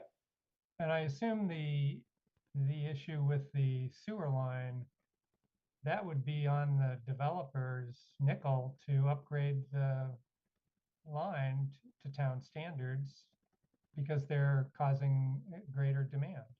Would that not be the case? Yeah, I think at this scale, we could make that case. And that line goes south, I assume, all the way to the sewer or the, you know, the water treatment plant. Right, yeah, I forget at some point it changes over, like the size changes, but right, going south for a bit, yeah. Yeah. Okay, Jesse, Thanks. Thanks, Janet, for bringing up those issues. It's been on my mind also, actually, and I will send to Nate, Pam, and Doug some links to some articles I was reading over the last couple of days. Really have to do with pilot, so payment in lieu of taxes that a lot of universities pay to towns. It made me think a lot about our current town gown arrangement. I'm not going to say too much more right now, but I do feel like if this moves forward with this kind of density, that should definitely be a conversation, probably not for planning board, but in terms of getting more resources to add the needed fire, police, and services that all the students bring to our town. But yes, certainly important considerations. okay. So Nate, you had a draft of a bylaw that you sent around this afternoon? Yeah, I mean, we could go through it. I think, I kind of took Bruce's model or diagram and tried to put it into words. Using the UDrive overlay format. I think from tonight I could keep adding to it. We can look at it if we want. If not, I think my major points were, do we really need mixed-use buildings in here? If we, for instance, I think when you're talking about what's the benefit to North Amherst, I was like, well, if we don't have mixed-use buildings here, but we have a lot more residents and we build up where there already is commercial in North Amherst, I think that maybe that's a way to do it. I had connections I required, multi-use path throughout the developments and connections to the one on North Pleasant Street, and maybe we have it going to the possible one down this, the Cinder Path Road. I will say, the parking lot that I use on the rare occasion when I drive to work at UMass is that Cinder lot that's in the northwest corner of the core campus, and I know that Cinder Road that it's not very well developed at the moment. It certainly could be increased in development, but just from my experience moving around the campus, it's really unlikely that I would use that path, that really extremely western path to get to campus on a bicycle or walking or whatever. I think the North Pleasant Street brings you much more centrally to where you want to go if you're going to be on campus. So, it's an idea. It's, certainly, but I just don't know that it would really be worth the effort, I guess I'm saying. And I'd rather see, increase the sidewalk along North Pleasant Street from, whatever it is, it's probably like 6 feet. Make it 12 feet or, make it a real, or institute a separate bike lane or, do something along North Pleasant Street to make it a more, complete street, to use the phrase. All right, so Bruce and then Jesse. Doug, I agree, but in looking at that satellite image today, which I did for probably 20 minutes, it is very hard to see how when you arrive at that corner of the campus, you can get into places where people want to be. And I guess I didn't form that conclusion that you just articulated at the time, but what you just said certainly pushed me a long way to thinking that this arterial pedestrian and bikeway idea from that corner is challenged, and it would be it would be a shame to build something like that and have it not used, and I'm sure we would have studied the thing a little bit before we did that. But I think you're right. I imagine that if we did study this, we'd probably come to that conclusion. So it may be something that we don't rely as much on. I put my hand up because I think that the questions that you're asking about mixed use apartments, or maybe it was Nate, there's a few fundamental questions like that. And in this case, I think it's probably something that we should explore with one or two public meetings in the north end of town. We didn't do that with University Drive because we seemed to have a lot of public comment that was very supportive of the idea, and it didn't seem to be as complicated. This seems to be a possibility where we've got a real prize here, but also there are consequences, and we don't even understand them fully, and certainly I don't. So I think that I know Councillor Shane is. I think I know Councillor Shane is interested in hosting one of her District 1 neighbourhood councillor meetings and focusing on this subject. And I think people like the manager of Puffton would be prepared to come and speak to his experience of managing the project that's there at the moment and what might be the challenge of doing something in the future that was much higher density. So I think we could learn a lot. Nate, for your final drafting, and I think we might be getting close to being able to articulate or draft some key questions that we could explore in one or two public meetings. How do we feel about that? All right. Thanks, Bruce. Jesse, and then Fred, and then I'm going to offer you all a 10-minute or 5-minute break. Thanks. In reverse order, I totally agree, Bruce. That'd be a great idea to get broader input on all these questions. On the path, I think I largely agree, although if all the density is going to be on the west side, I could imagine as long as it does connect relatively easily to bike back up towards center of campus, it would be used. And it would keep less people on North Pleasant, which I think is a good goal also. The commercial, I don't think we need to require it. I think it should be dealer's choice again. Let the developer decide. Like, don't rule it out, but I don't think we need to require it. On your draft proposal. So that would mean that at least some of the buildings would be, or some area would be allowed either apartments or mixed use. Yes, that's how I would phrase it. Sure. Okay. On the draft you just put together, Nate, I'm happy to not go through it in detail tonight and send some comments. I've already started making comments, if that's agreeable to everybody, but I feel like we're not quite there for detailed thoughts yet, is my feeling, but open to do whatever. Thanks. Okay. Fred. Yeah, there's another input or component that I think would ultimately have a major impact in that, and I would expect that PVTA would extend a bus line, and that would go a long way towards making this doable, I would think.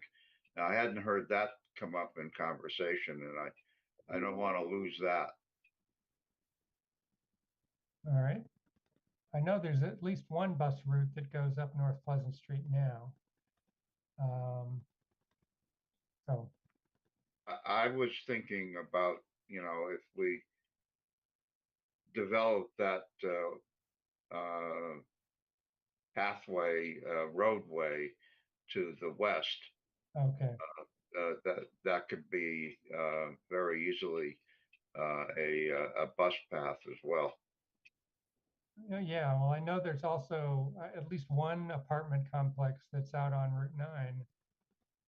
They were required to provide shuttle service to campus as a part of their permits, I think from Amherst. I think that's in Amherst and not in Hadley. So that's another option. Jesse. I was just going to say the same thing. We could require, some shuttle service during class times or whatever. Yeah. All right. Maybe that's enough conversation about this for right now.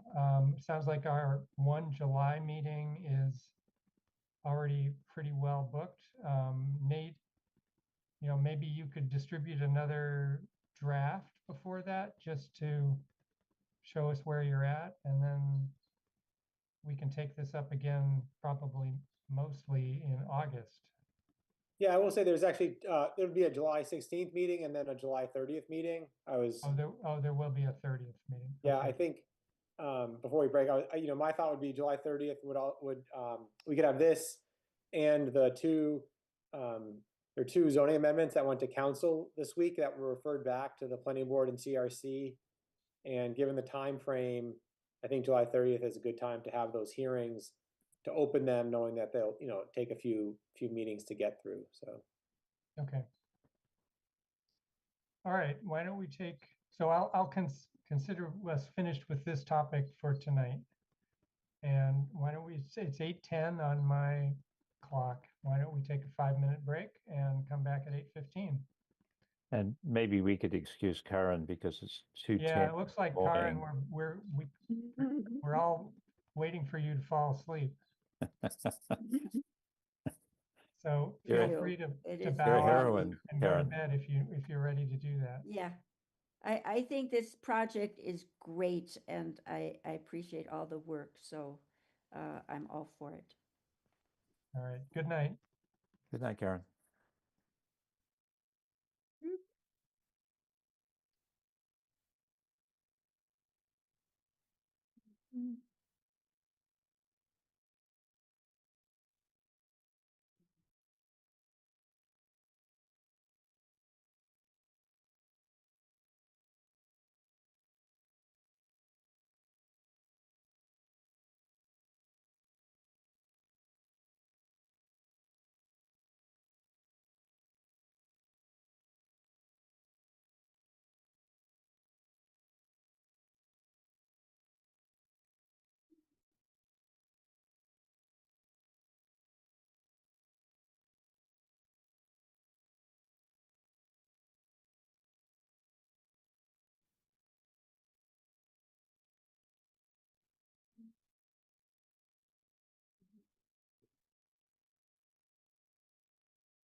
Excuse me.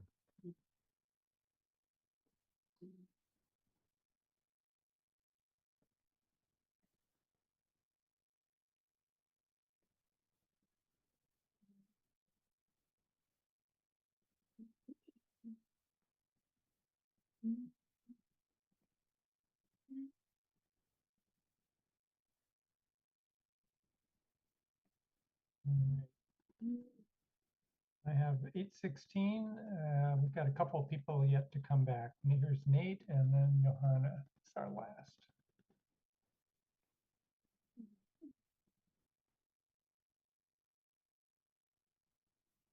Bruce, did you pick strawberries? Bruce is He's muted. muted. They look wonderful.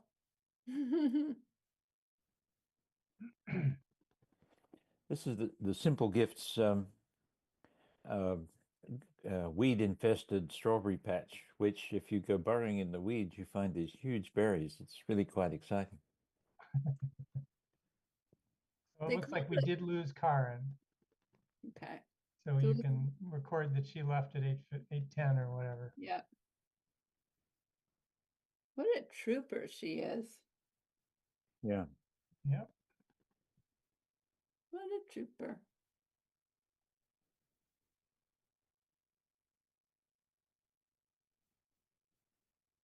So they call the first strawberries on the plant, like the first picking, those big, huge ones, they call them the king berries. Hmm. And then the subsequent ones that come after, after each picking before they're all picked out they're not as big. I don't know what those ones are called, but yeah. Prince berries. Prince berries? Is that for real, Johanna? No idea, Pam. I like that. I'm going to teach my granddaughter that. Have you been out already this season to do some picking? No, I Oh, only, it's half over. is it though? I only just saw the sign at the place where I have been before. Yeah, we've had so much rain. I don't know how it is. How was the picking, Bruce? Well, these are the ones I got on Sunday morning. Mm-hmm. I picked a couple of buckets full. So fun. And All right. So Fred is approaching his chair. So, okay. all right. So we have everyone back. Time is 8:18. And Okay. I believe we're up to the second item under, no, we did the second item under general housing discussion. We did the first item under old business. Now the second item under old business is topics not reasonably anticipated 48 hours in advance. Did we have any, Pam? Not me, Mr. Malloy. How about you? He's shaking his head no. So no Okay. old business, no unreasonably anticipated. And then likewise for new business, anything come up lately that's not on the agenda? Not that I'm aware of. How about you, Nate? No, I don't think so either. Okay. All right. Yes. So we're now up to Form A in our subdivision applications. And There are two A&R plans that have been submitted. It was kind of a quick turnaround by staff just because of the time frame to look at these. And if we met next in July, essentially they'd have to be constructively granted. So we're getting them before you tonight. Staff has looked at them. So the town engineer and building commissioner and planning staff has looked at both of them. And if we start at the first one is 1535 Southeast Street, it's Yep. taking, one property and dividing it into 2 frontage lots. Can you see it? Yes, we can. Okay, let's see. Show small active speaker video. There we go. And Okay. it meets the zoning requirements. The town engineer's comment, we're not, we didn't feel it was necessary to put on the plans, is that this area of the street, this is quite far down on Southeast Street. They would need a sewer ejector pump if they were to develop this. And then it's a force main, a pumped line, sewer line. So, to me, that's, something that would, we could have the assessor put on the note cards, but it's not, for zoning purposes, it's not necessary. It doesn't require review under the subdivision bylaw. Right, right. Right, so, there's lot 1 and lot 2. Right now, it's just one big lot, and they're separating them into 2 lots. Mhm. All right, so I think what the usual thing we ask in this for A&Rs is, does anybody on the board object to my signing I think it's this plan actually in the upper left corner, that in fact approval of this is not required under the subdivision control law. And if nobody has an objection to that, then I'll stop by town hall or make some other arrangement with Pam to make that signature. So, does anybody object? This is speak now or hold your tongue. Okay. All right, so that's the first one. Pam, do you want to show us the second one? Sure. Yeah, the second one is Barry Roberts' project on University Drive, 422 Amity Street. It's now 5 University Drive will be the address. So we knew this was coming. There's a few properties that they're combining into one. And so I actually believe this was a condition of the permit that they do this, that they combine all properties, and that's what they plan to do. So the 2 sort of vertical dashed lines indicate the current property line, Right. Yeah. which is being erased. Right. And there's actually one between the 2 buildings, which is hard to see. Here. It separates the parking areas. That's also being eliminated. Oh, so there's actually 4 parcels. Right. 4 parcels down to 1. Okay. And there's the proposed roundabout is, starting construction soon in this corner, and there could be a change to the property with a bus stop, but this isn't showing that, and they would come back and modify it. And some of those details have yet to be worked out. So this is really, just combining the properties, and if there's anything else that needs to happen, it'll come back in the future. Okay. All right, any objection to this? No, Nope. I don't think so. So Pam will make a date. Okay, it will be, Sorry, so this is not the site plan or anything like that. This is just the combining of the lots. Great. Right. Yeah, and Nate, you had said, I think you'd mentioned that Barry was going to be coming back to us for that project to that could go be from 5 stories to 6 stories or something. Yeah, so the overlay is effective. It's in place, and so Tom actually on Barry's behalf submitted an application to modify the existing site plan review, and we're actually trying to get that on the July 16th meeting to open the hearing. I don't know if Tom's optimistic that it would take 1 evening. I think it could be more than that. Yeah, so they essentially left the site plan the same and inserted a floor. Most things remain the same. I think there are some considerations for the board though, but that'll be coming soon. Okay. All right, so that's the 2 A&Rs. Time is 8:25. Any upcoming ZBA applications we might be interested in? I have not received any transmittals. Have you, Nate?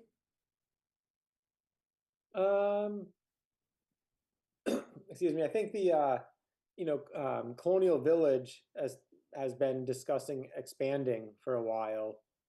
And they're starting the wetland permitting. And the idea would be to then add quite a few number of units using the same building design and footprint. And I think that would be a special permit through the zoning board.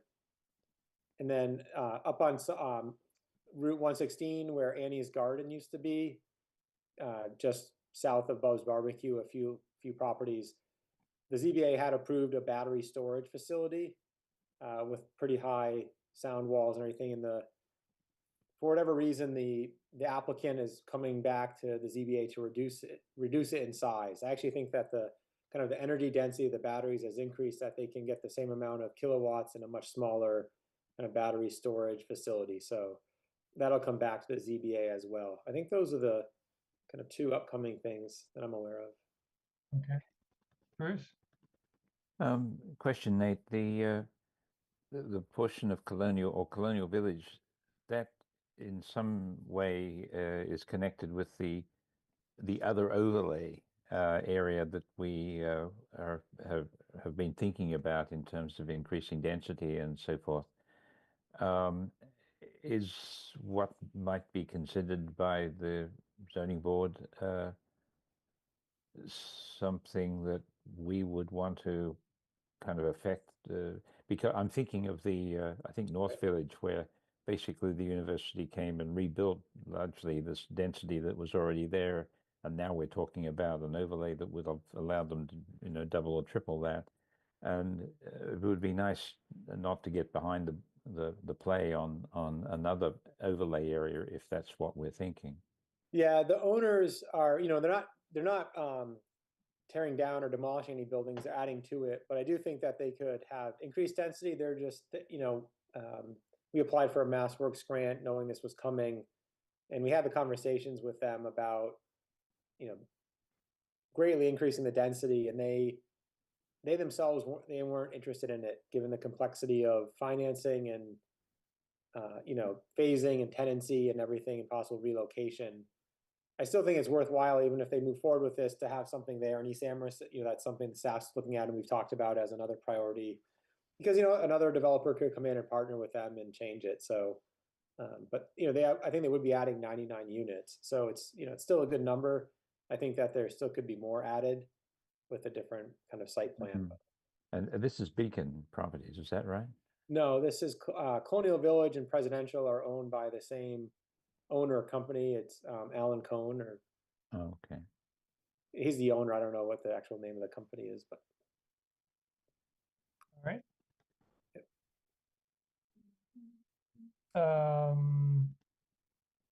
So Bruce, are you thinking you would like to see the Colonial Village proposal? You're muted.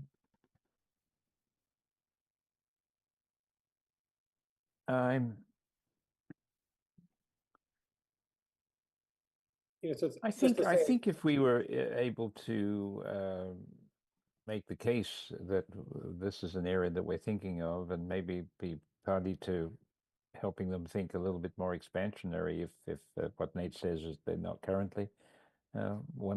Persuasion is one of the things we're in business to be doing. So to that extent, I would say yes, but with this crowd up, I don't want to. I don't want it as much that I want to sit beyond 10 o'clock, if you understand. Is this going to fall? Yeah, so they haven't actually applied to the zoning board yet, is my understanding. They're trying to get through Conservation Commission first, but they have been working on plans, knowing what they would do next. So it could be that in a July meeting or early August meeting, we could ask the owners or applicant to come before the board, whether, depending on how far they are in the ZBA, or, they might not even have. Yeah. So we could make this decision in one of the July meetings, right? Right. Okay. Are they going to be coming to us as a site plan review anyway? I'm not sure. I was thinking it would be just a special permit. Okay. From us or just from the ZBA? from the zoning board, So it would never get to us right? because everything they're doing is as of right, Well, so, except for the zoning variance or whatever. right, it's like, the way the apartment complexes were built and then the way the zoning changed and what happened, it could be like a 9.22, so they go through a special permit process to modify something that was there. Okay. Bruce?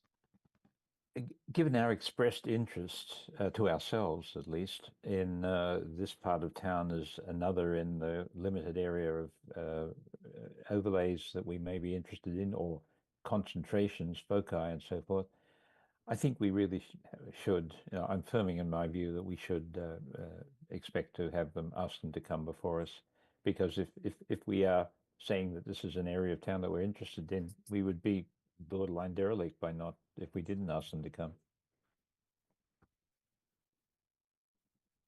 So Nate, see what you can do. Sure. All right, I guess that's it for ZBA applications.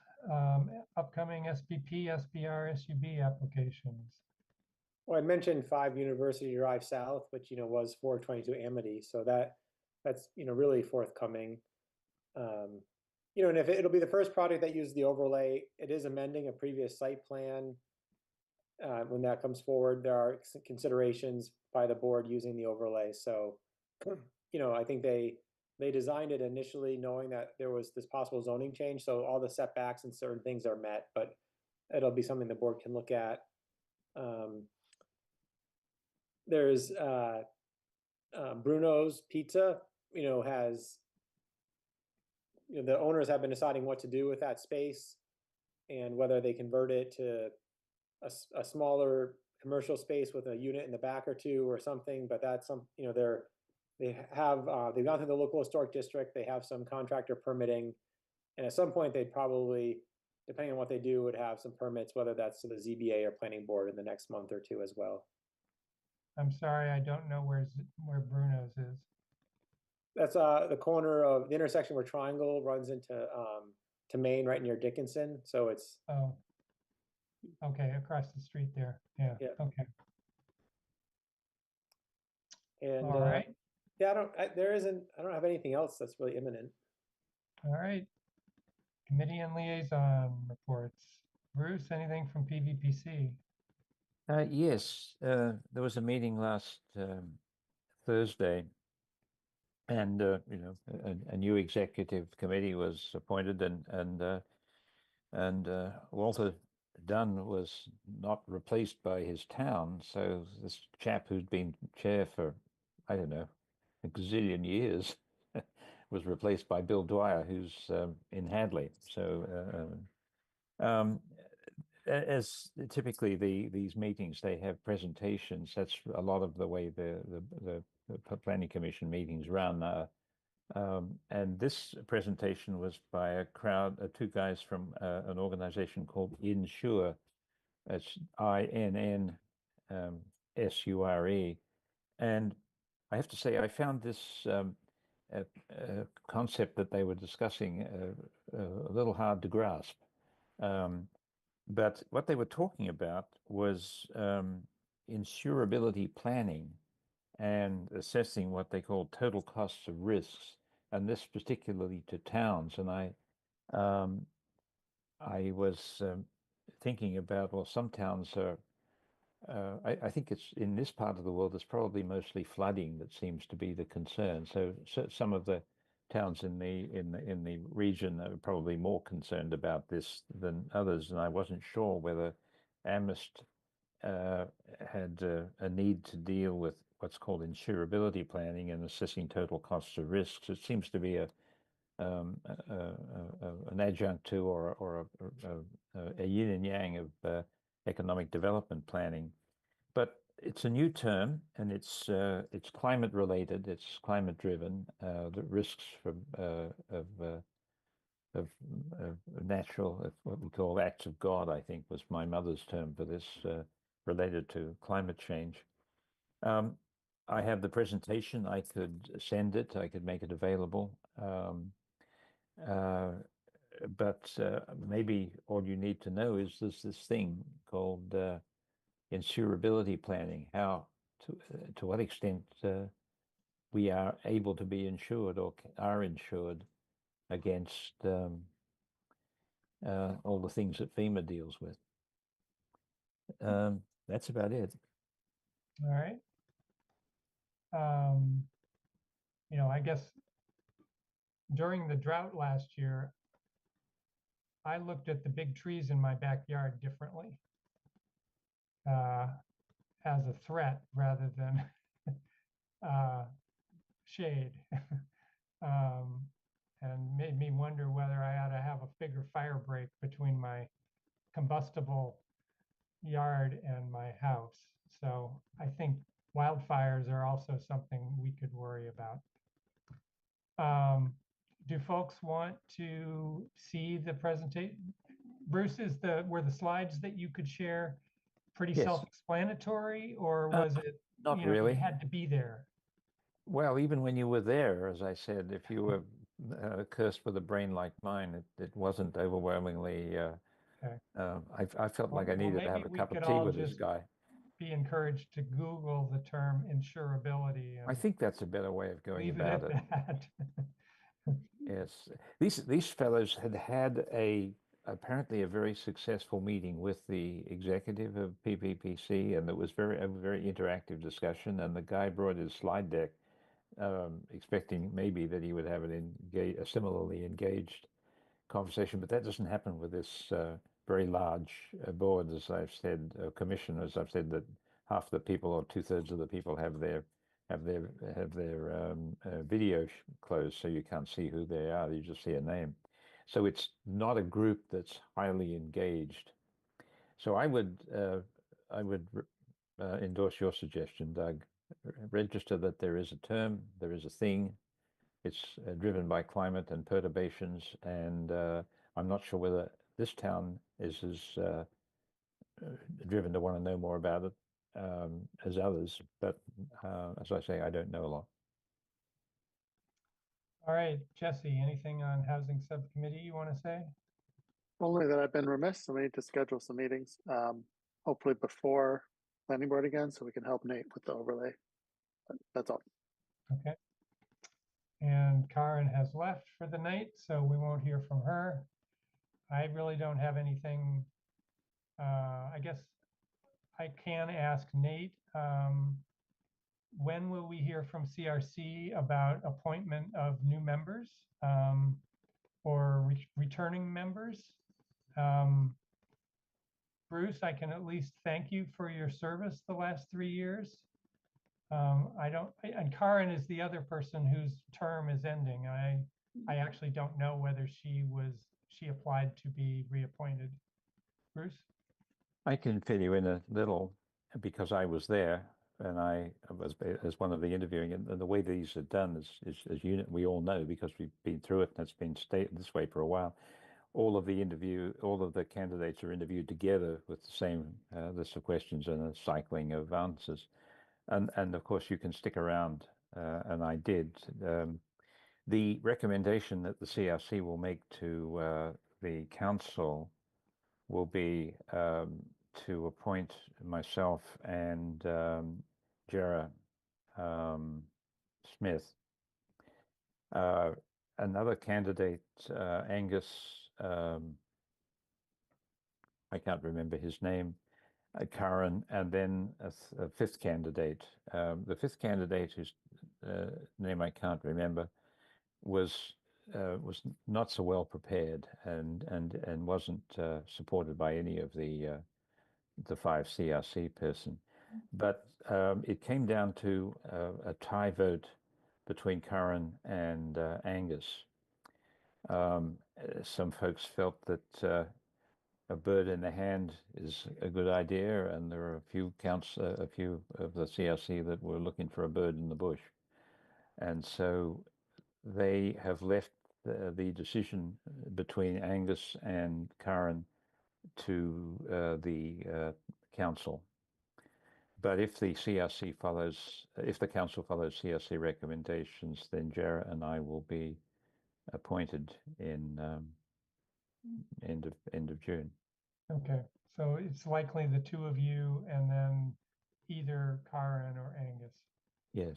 That would get us back And to full Angus is strength. Angus is I think a very good candidate. I would support, if I were on the CRC, I would support Karen, because I think um, she's given good service, and she adds a kind of bandwidth to the way we think. And that, you know, if the council decides for Angus, it won't be, we shouldn't be troubled too much. I mean, I will be personally troubled because I like having Karen around, but I'll get used to Angus as well. Good. All right, so that was the report from chair. Nate, Pam, anything from staff? No, you know, I always mention the Dodson project is still ongoing, so we hope to have something public soon. The staff is still working on the open space and recreation plan. So two staff members, Aaron and Walker, are really trying to get that wrapped up, and that'll hopefully come to the board soon for review, similar to the housing production plan. The state allows it to be up to a 10-year plan, and so we're working on that. Previously, the open space plan, it was like 3 years, 5 years, maybe 7 with an extension, but they do allow up to 10 now. So we were pretty far along, and I think they're reframing it as a 10-year plan, which is great because it takes a lot of effort to do them. So if we can get approved as a 10-year plan, that, you know, that allows the town to apply for funding from various grants and programs, and then it also is a nice outline for, you know, conservation and recreation projects. So that might be coming in the, you know, in the next 2 months. All right. Anything else from anyone? All right, time is 8:42. I guess we are adjourned. Thank you all. Thank you. So we will next meet July 16. 16th. 16th. Mhm. Thanks, everyone. All right, good night. Bye. Doug, I'm out of the office tomorrow, so we can, and Friday. So we will have to think about next week to get together to fine. do the A&Rs. Okay, Okay? yep, Righty. all Have a right, good night. good night. Is the record?